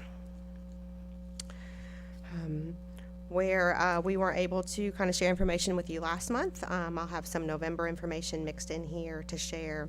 But last November, our full-time team, thanks to Donna, had welcomed us to join her at the Kentucky Travel Industry Association. It was their annual conference. This was just a tremendous conference and great experience for all of us. And they had a lot of breakout sessions and guest speakers. We got to meet a lady, Lori Guest. It was just a tremendous experience, and I'm very thankful that I got to go. Kind of speaking up some of our part-time staff again, last month or in November, our sister city Japanese delegation visited, and one of our part-time team members, Ted, drove the shuttle every day, everywhere the delegation was going, and photographed their entire visit. So we want to thank him for that. We were able to host the delegation at our Welcome Center on November 8th. That was a wonderful visit. Never enough time. And so they got to see just a couple artist demonstrations while they were in, and then meet with us and off to their next stop. In November, the Public Works Department graciously helped us winterize our depot, and we continue to make kind of winterize improvements, new weather stripping, and that kind of thing to help. It's very drafty in the winter, and we've seen an increase in our utility bills, so we're trying to kind of take some measures to cut those back. Speaking of some of our part-time team, they've been working on cleaning out all the flower boxes and just kind of helping make the Artisan Village have that clean appearance again during the winter months. In November, we spent, our entire team, spent a few hours, or quite a few hours, it depends on who you speak with, on putting up Christmas decorations and really tying the whole town together, working at our office, City Hall, just kind of all throughout Berea.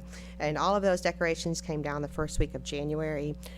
We joined forces with Public Works and other departments on putting up decorations and taking them down and storing them properly.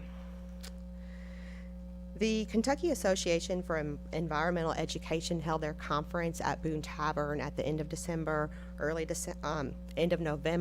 December, excuse me. On November 29th for that evening, Berea Tourism offered a shuttle. So we could have used our own trolley, right? But we offered a shuttle service from Boone Tavern to shuttle those conference members down to the Artisan Village for some shopping opportunities. Many of our shops and galleries extended their hours into the evening that night to kind of encourage that. So we offered that shuttle from 4 to 6 p.m.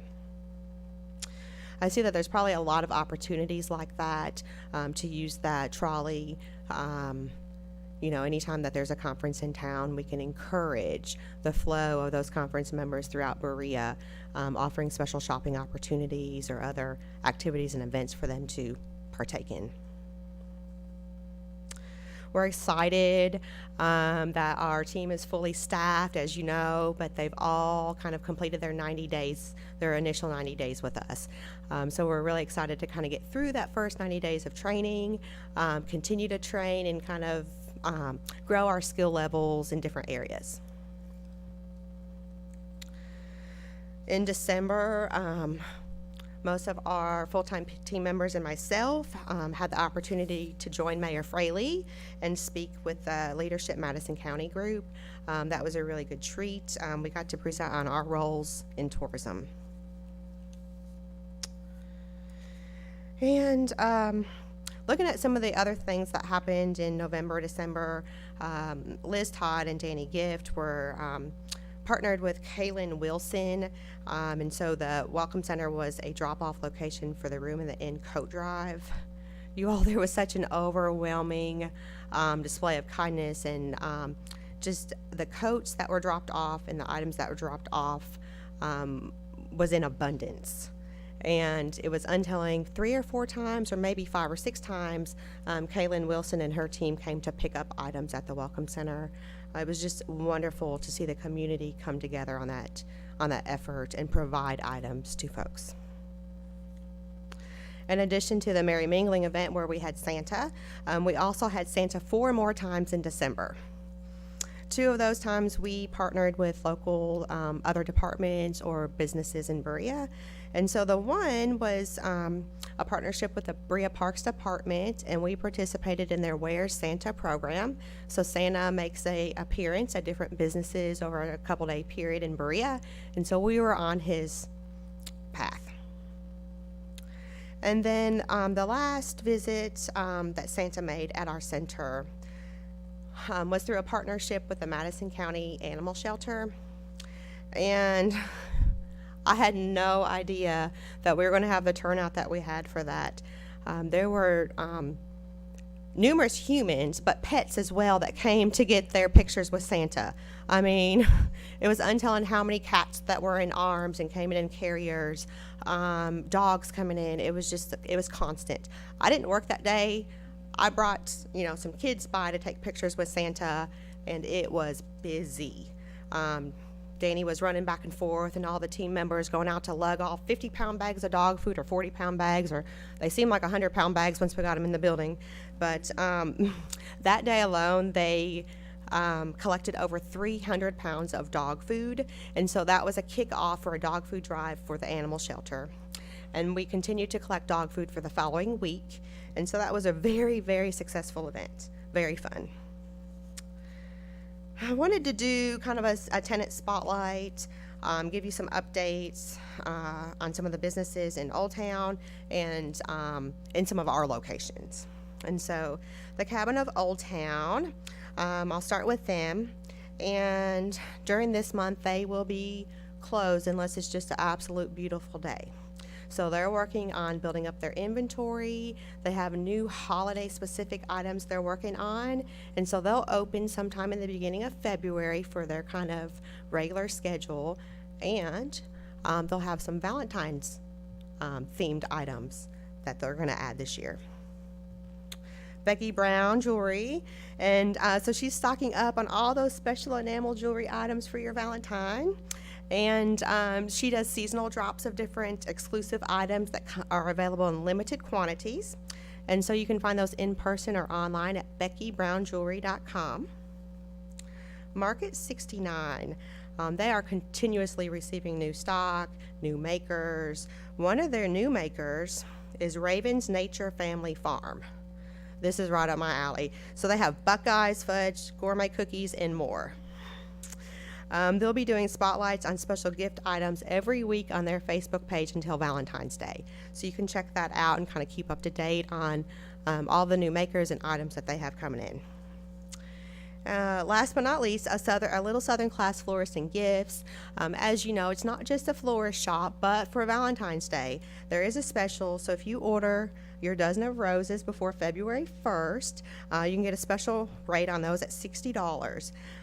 She has so many new gift ideas and different interior decorating ideas and items for sale, so stop by and see her.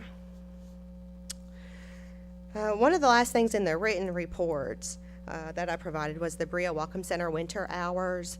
Excuse me. Starting Christmas or the Sunday after Christmas, we closed. And so we are open from 9 a.m. to 5 p.m. 6 days a week, so Monday through Saturday. We'll start opening back up on Sundays in April, probably mid-April, or usually it's the Sunday after Easter, but sometimes the weather encourages us to open earlier. There's a couple things that weren't in my written report that I wanted to share. Jammin' on the Porch location change for January 12th, which is tomorrow, as well as the following 2 Thursdays. So the rest of the Thursdays this month. Jammin' on the Porch will be held at the Toll Building, 633 Chestnut Street. So not the Russell Acton Folk Center.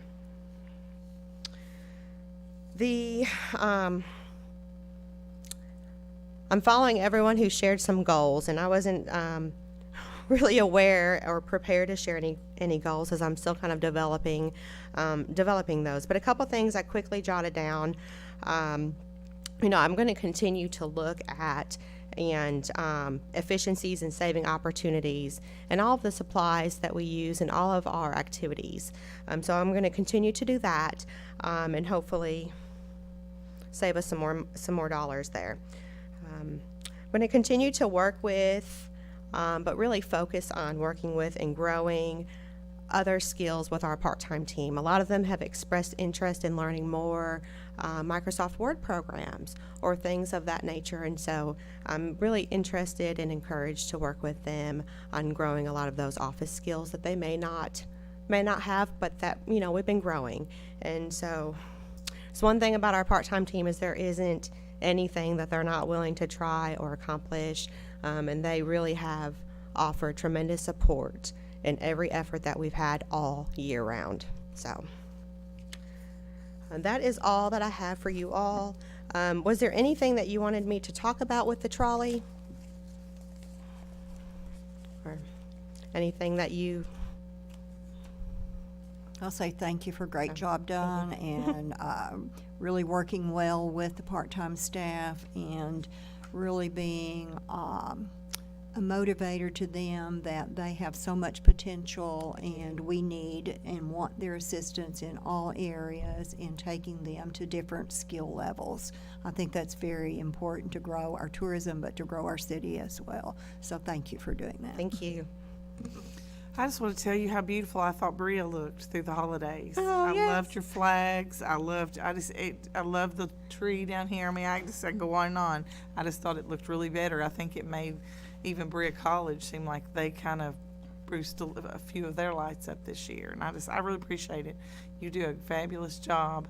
On the bicycles, are we still thinking we're going to paint the bicycles as flower pots this year? Or There has been some conversation. We are, and that man sitting there in the yellow shirt is going to see that happens for us. he's not going to like this. No pressure, Roy. Well, I just think your fire department, the painting of the fire hydrants, it's just getting so much volume on Facebook talking about it. Where do you go? What do you do to do that? And it was such a good cause, and I just love the enthusiasm that you guys have and your team. I can just tell a huge difference, and I appreciate it. Well, thank you so much. And, the decorating was really a community effort. And It just took kind of a vision and a theme, and everybody jumped on board this year. And like Danny said, she had, developed a slip about the Christmas theme, and our part-time team were just eager to take it out and tell everybody what we were doing and encourage them to get on board with us. And really just a tremendous team effort, especially working with all the other departments. So thank you. Well, and I know how hard you work. I mean, because that is not easy to do, to get people, I know through the years you're kind of disgruntled. Oh, we got to put those lights up again. We got to do, I mean, it's cold. You're out there working in the elements, and I just really appreciate it. Thank you. Thank you, Nancy. Thank Any other questions Sorry. first? I have a question. So are we still doing the grab bags for We are. 2023? I was just curious. Correct. And so we have them out. It's moved more, though, from I don't want to have contact with people to people are picking them up because it's before or after hours, which is something that, we need to look more into, maybe having some type of setup that might be I don't know, our grab bag setup is fine, but maybe having even a different type of setup where people can get information before or after we're closed. I think that's where it was like 17 or something for December. It wasn't much, but I think that's, those were people coming in before or after. Okay. I was just curious. And yeah, just to echo what Donna and Laura were saying, thank you to everyone at the Welcome Center. I get to see firsthand all the time how hard they work, and you guys have a great team. So thank you all. We're really excited. Thank you. All right. Thank you. you. All right, we have a couple items left on the agenda. Next on the agenda is the transient tax collection, and it's got my name next to it. So I am not going to cover the entire House bill, but I did want to hit some highlights and just kind of what it means for us as a tourism commission and Berea Tourism. So in 2022, Kentucky House Bill 8 was passed, and it went into effect January 1st. And basically what this means is it changes how transient room tax. So let me back up a little bit first. Everybody knows that we are funded as a local tourism board by a restaurant tax and a 3% transient room tax. There's a 1% occupancy tax that goes to the state of Kentucky, and then there's a 6% sales tax on top of that. So your total tax, if you come and stay in Berea, is a little over about 10.5%. Not quite 10.5%, but over 10%, total tax. So our portion is that 3% local transient room tax that goes to fund our tourism projects. So until January 1st, 2023, all the local taxes are collected from the hotels, and anybody who supports any type of transient accommodation. And when I say transient, basically that's a stay that you're staying less than 30 days. So if you're renting out accommodations such as an Airbnb for less than 30 days, then you're responsible for paying that transient room tax. So basically what this does is for a lot of the online travel, we call them OTAs, online travel platforms, such as, I'm just going to name a couple, Airbnb, Expedia, or Hotels.com, or Booking.com. People book through those, and until now, the hotel has been responsible for paying that transient room tax. Well, this changes things so that now the OTAs, the Expedias and the Booking.coms, are now responsible for paying that to our local tourism. Actually, we go to our Berea business office. Susan Meeks, I believe, is responsible for collecting that.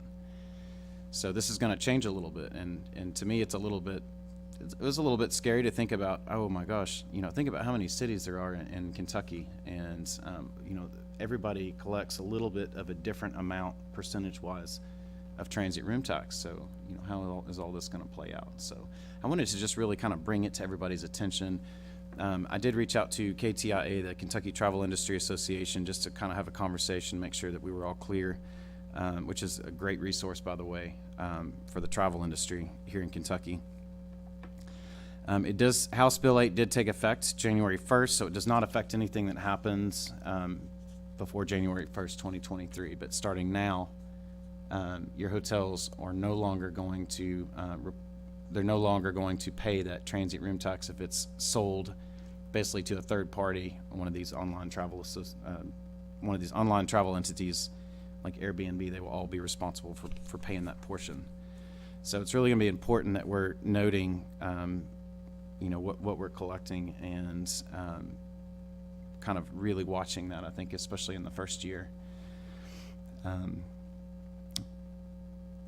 see. I'm just going to kind of hit a couple of the highlights I think that are important to note. Of course, I mentioned the two different types of taxes. How does House Bill 8 define rent?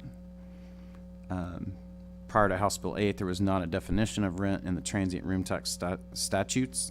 House Bill 8 includes the following definition. Rent means total amount charged for the rental of an accommodation or any charges for any services necessary to facilitate the rental of the accommodations or by a person facilitating the rental of the accommodations by brokering, coordinating, or in any way arranging for the rental of the accommodations.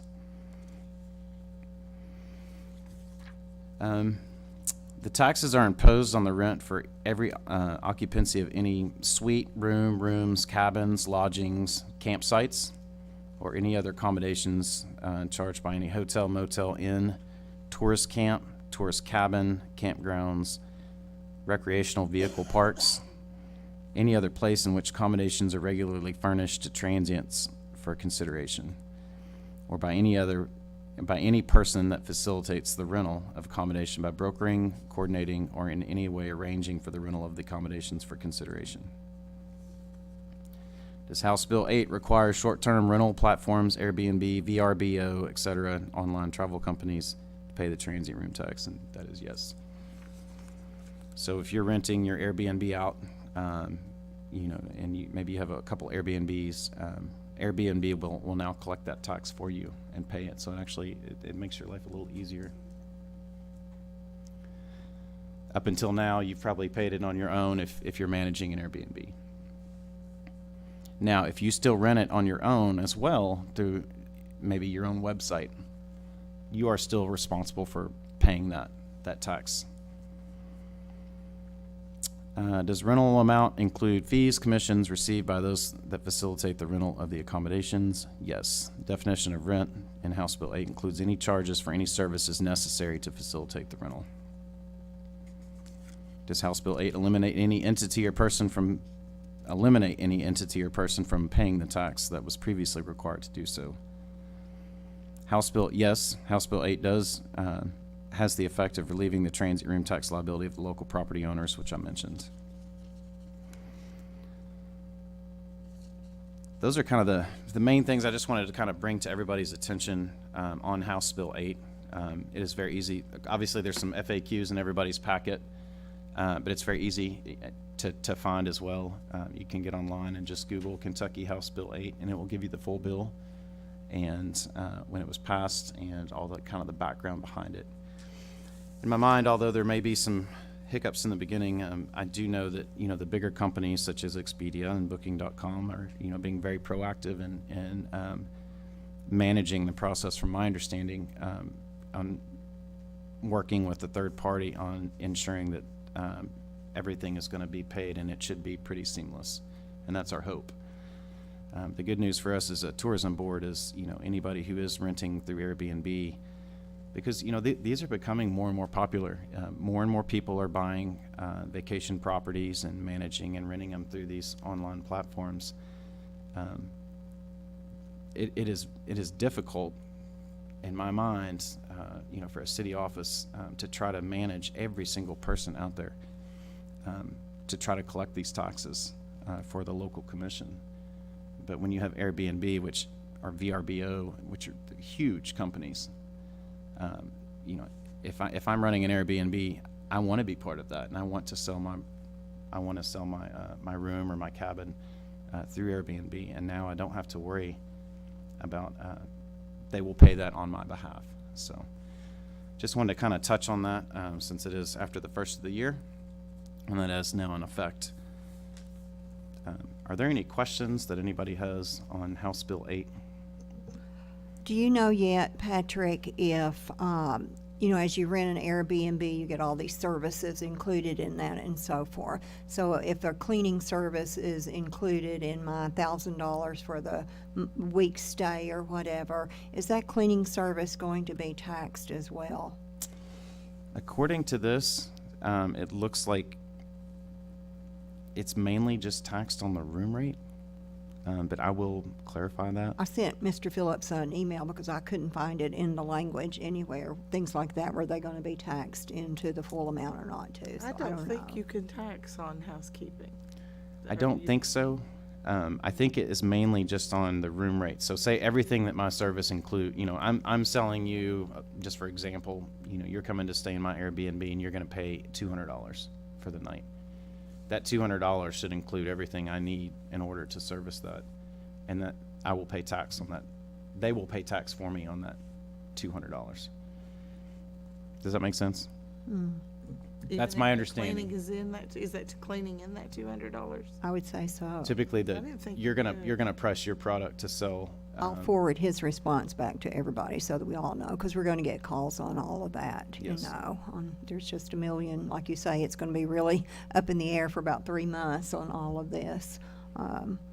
Campgrounds, you know, they're kind of surprised, but we've talked about that since last October that it was coming, so.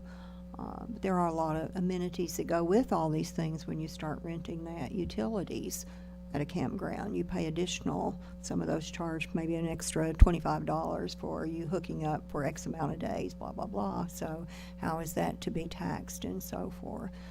So, Those are very good considerations, because I know that campgrounds are a little different, so. but thank you very much for sharing this with us. We appreciate it. My pleasure. Any other questions? All right. Well, I just want to sincerely appreciate everybody. I know it's been a little bit of a longer meeting since we didn't meet last month. We had a lot going on in the community, and our focus was really on making sure that we're taking care of our visitors and our guests here to Berea. And I think we did a great job showcasing over the holidays what Berea is. I'm seeing a lot of people, I mean, obviously from the reports, we're seeing more and more people return. People that have found out about us through local stays through COVID are coming back, it looks like. And it's returning to business as normal. So just appreciate everybody today coming out, and I know we had a lot to cover. So in this time, I will ask if there's any other commissioner comments. Patrick, I'll just say it seems like everybody's been busy, and I look forward to 2023. Same here. I wanted to mention that I got a ton of comments, or compliments rather, on the Mayor's Merry Mingling event. And I've already had people ask if they're doing it again next year. So, and asking what other events are going on in the spring and that kind of thing. So I look forward to 2023 and just want to say thank you for the thought and effort and hours that goes into planning these events, and the decorations as well. Got a lot of compliments. So thank you all for making it a great holiday season for our small businesses and our community. Thank you, Ms. Brown. Any other comments? All right. This time, we are looking for a motion to adjourn. I'll make that motion. Thank you, Ms. Carpenter. Do I have a second? I second. Thank you, Mr. Thomas. I'll take a quick roll. Christy Napier, Yes. Laura Carpenter, Yeah. Becky Brown, Yes. Rick Thomas, Yes. and myself as a yes as well. Thanks everybody again for a great meeting, and happy 2023.